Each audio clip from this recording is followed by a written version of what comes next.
Hey guys, Brian here. Thanks for joining me today. I'm really excited about today's video. Today we are going to count down 10 misconceptions about crested geckos. Now, anybody who's ever been on Facebook, in any sort of crested gecko group or any sort of crested gecko forum on another website, or basically looked for information about crested geckos anywhere on the internet, knows there's a lot of misconceptions about these guys. A lot of well-intentioned people giving out information that's not exactly truthful, or just things that everybody assumes is correct, but they're not. So I'm going to go through a couple of those today and give you guys some examples. Let's get right into it with the first thing on the list. Alright, first up on the list we have the misconception that crested geckos will not drink standing water. That they will only drink water when you mist their cage with a spray bottle, or if you have some sort of waterfall feature so the water is moving. That's completely false. This branches from, there are a few select species of lizards that will only drink moving water, but that fact tends to get translated onto all lizards and all geckos, and it's just completely untrue. I don't mist my geckos' cages. I've got way too many cages. We just use a giant humidifier to keep the whole facility humid, and I haven't misted my geckos in years and years and years. They only get a standing water dish, and I'm pretty sure if they didn't drink standing water, they wouldn't be doing so hot right now, and obviously they're doing great. So that is one that pops up a lot online that you see in basic care guides or people give out as basic care information. Completely false. Crested geckos will drink out of a water dish just fine. That being said, most people should spray their geckos just for the humidity, to keep the humidity higher so they shed right, and they do drink it off the leaves in the side of the glass, but it's not necessary. So that's our first misconception about crested geckos. Let's see what number 2 is. Alright, number 2 on the list, we have a misconception that I see all the time online, on the internet and forums, and it's completely false. It's the idea that I need to hand feed my gecko. People hand feed their geckos all the time because they're convinced if I don't, he's not going to eat and it will starve to death. It's completely untrue. Geckos are very, very simple creatures. They are programmed to do only 3 things. Don't get eaten by a predator, find food and water, and reproduce. That's all they're capable of thinking about. That's it. That's the way they're programmed. That's all they do. I have never once in my entire life, I've never once seen any evidence of a gecko who purposely did not eat until he starved to death. They just don't do it under any circumstances. The only exception to that is if your gecko is not housed properly or it's sick. If it's sick, it has internal parasites, something like that, and it's not eating, you're going to know it's sick. They get very skinny, they don't move, they're lethargic. If it's obviously sick or you think it might be sick, get your gecko to a vet. Hand feeding it's not the answer. Alright guys, that's enough on that one. Let's see what number 3 is. Okay, our number 3 misconception about crested geckos is that they want company. They get lonely. I see this one all the time, and sadly I even see it from some big name popular breeders. It's completely false like everything else on this list. Crested geckos are solitary animals.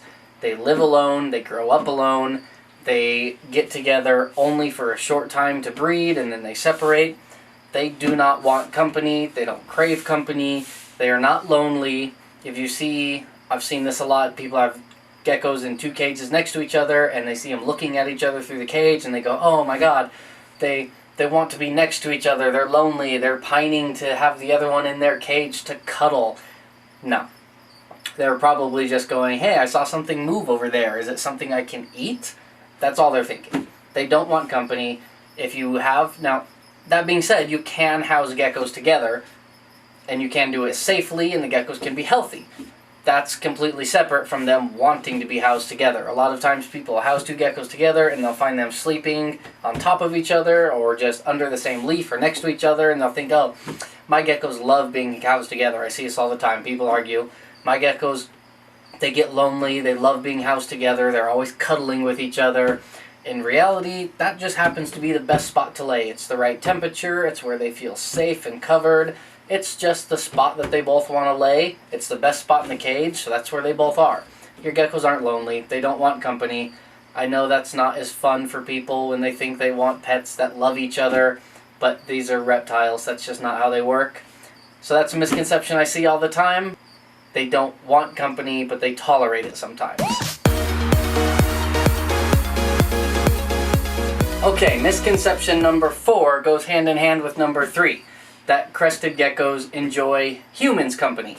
Like I just said, they do not desire or want or pine for the company of another crested gecko, and they do not feel the same things about their handlers. A lot of people don't want to hear it, and many people refuse to believe it, but your geckos don't like you. It's just that simple. To them, you are just one big giant animal that is probably going to eat them. Now, when you have them and they become familiar with your scent and you handle them all the time, they eventually learn that you're not a threat, and that's why these are so docile and they make great pets and you can handle them, because they learn quickly that you're not a threat to eat them. But they don't like you. They don't want to come hang out with you. They don't enjoy riding around on your shoulder or watching TV with you, or I see a lot of people will put them in the car and take them to the mall or something. It's ridiculous. Don't take your geckos out. They're not dogs. They're not cats. You don't need to take them to the store or to the mall. Just keep them in their cage. They're happy in their cage. That's where they live. It's better for them if they're left mostly alone. There's nothing wrong with handling them for short periods of time. It's very enjoyable. It's why these geckos are so popular. I enjoy handling them. It's what I do all day long, 8 hours a day. I love it. I love these animals. But I don't take them to the mall with me. I don't take them to the movies with me. Stuff like that, which I have seen online. It's ridiculous. So that's misconception number 4. Alright, we are on to misconception number 5. Halfway through the list, and I figure it's a good time to get into one that's probably going to upset some people. And that is the idea that crested geckos are polymorphic. When it comes to breeding reptiles, the majority of the time people are breeding for different morphs, specific colors and patterns, and there are mutations. Like albino is a mutation that limits melanin so they don't have any dark pigment. That's all reptile breeding is breeding for genetic mutations. And for some reason, people think crested geckos are polymorphic, which means they don't follow Mendelian genetics. If you remember that from high school, it's the whole you breed a plant with green peas to yellow peas, and yellow peas are recessive, and the square that you can do the math in. If y'all remember that from basic high school, all reptile morphs follow those basic rules, and crested geckos are not an exception. For some reason, everybody thinks they are, and they're just not. Their morphs follow Mendelian genetics just like every other reptile and every other morph that we have. I have a lot of theories. I think there's multiple reasons why this one persists, and unfortunately I don't think it's ever going to change, but one reason it exists is crested geckos are often the first reptile people get into, so they aren't as educated about reptile breeding when they start, and they're often the only reptile people get into. So when they don't move into ball pythons or leopard geckos or any other kind of species that the morphs everybody knows follows Mendelian genetics, they don't learn that stuff. So that they hear the first time that they're polymorphic and it's all just a mishmash, and they assume that's true and they never learn otherwise. The other bigger issue with crested geckos is crested geckos don't have a normal or a wild type. Imagine I took 20 different morphs of corn snake, bred them all together at random for 10 generations, and then picked out a random baby and handed it to you and said, what morph is this? Figure it out. Your opinion is probably going to end up being that it's not real morphs, it's just polymorphic, and you never know what's going to come out, because you have no idea what genetics are in that snake. It's so screwed up and they've got so many morphs mixed together, it'd be impossible to figure it out. But with a corn snake, you could figure it out because there's a normal or a wild type, and that would be your control. So you could essentially take your one that's a mishmash of a bunch of different morphs, breed it to a normal, and reverse engineer it to figure out what each individual genetic mutation is. Sorry if I'm losing some of you guys. Like I said, this ends up turning into a big rant, and it gets really confusing every time I talk about it. But it's important, so I want to get it out there. So anyways, you could take your one that's all mixed up together, breed it to a normal, reverse engineer it through several generations, and isolate each separate mutation. So let's just, for example, this one has 3 genes and this one has 3 genes that are completely separate. You breed those two together, and you don't know which of the offspring are going to get some of these genes, or how these 3 and these 3 are going to combine and change things It's a mess, frankly. Now, that doesn't mean we can't figure things out. A lot of the bigger breeders, full-time breeders, guys that do this for a living, they know all this stuff. They know this is how they work, and they breed them just like they would any other reptile, and they're trying to figure out how all these genes interact and what morphs we're working with. Unfortunately, like I said before, the popular opinion is that they're just polymorphic, and you can breed two geckos together and anything's going to pop out, and it's completely random, and at best you can kind of look at lineage and make somewhat vague predictions, and that's just not how it works. That's not how breeding works. And as you can see, it's a mess, and it's a jumble, and it's confusing, and it's hard to figure out, and it's just so much easier to say, yeah, they're polymorphic, you never know what you're going to get, and that's what most people believe. So Crested geckos aren't polymorphic. That's a huge misconception, and I'm hoping slowly but surely more people will figure this out as well. So, sorry for the long one there. That is number 5. Let's get on to number 6. Alright guys, quickly on to number 6. We have the misconception that crested geckos are fruit eaters. At least mainly they eat fruit in the wild, and that's not true. Mainly in the wild they eat insects. That's the staple of their diet. This misconception comes from the fact that we feed them fruit-based diets in captivity. And they work great, there's nothing wrong with that. But that's not how they are in the wild, and that's something everybody thinks, is that they eat rotten fruit and nectar in the wild. In the wild, their main diet is insects. They do eat a lot of rotten fruit when it's the right season and all the fruits are rotting on the ground. They do eat nectars or pollens when they get a hold of them. But their main diet is insects. Now, immediately people ask, why can't we just feed them insects in captivity? I'm always told that's not healthy enough. And the real reason for that is captive-bred insects aren't nearly as healthy as wild insects. They're just not. They need more than that. They need more vitamins and nutrients. So it's much better to feed them a mainly fruit-based diet, the prepared diets that we have in captivity. That's the best way to go about it. So this one doesn't really matter, it's just what people think. It doesn't actually have anything to do with the care of the geckos like a lot of these other ones, but I think it's a really interesting fact. In the wild, they're actually insect eaters who occasionally eat fruits, and most people think they're fruit eaters who occasionally happen to come across an insect. So I thought I'd throw that in as number 6. Let's head on over to number 7. Okay, misconception number 7 is that crested geckos live high up in the treetops. That's what everybody thinks, and that's what you assume when you hear they're arboreal geckos. They need vertically oriented tanks, and they like to climb high up into the trees, and they climb up the branches. And in reality, in the wild, crested geckos live between ground level and about 6 feet, and that's it. They don't live high up in the trees. They actually live in the same region of the forest where humans would live if we lived in that forest. That's where they like to hang out. A lot of times they will actually sleep at ground level. They'll sleep anywhere that they find a small enclosed space where they're well hidden and feel safe from predators. And if that's in a log burrow on the ground or underneath some leaves or just wherever they find a good spot, that's where they're going to sleep. So a lot of times they will even sleep at ground level. People always think they're way up in the trees, running around through the branches and eating fruit off the branches, and that's just not true. They forage for food on the ground. They eat rotten fruit that's fallen to the ground, flower nectar, bugs that they find running around in the bushes or at ground level. They don't live very high up, and that's something that everybody thinks, but that's not true. So that's misconception number 7.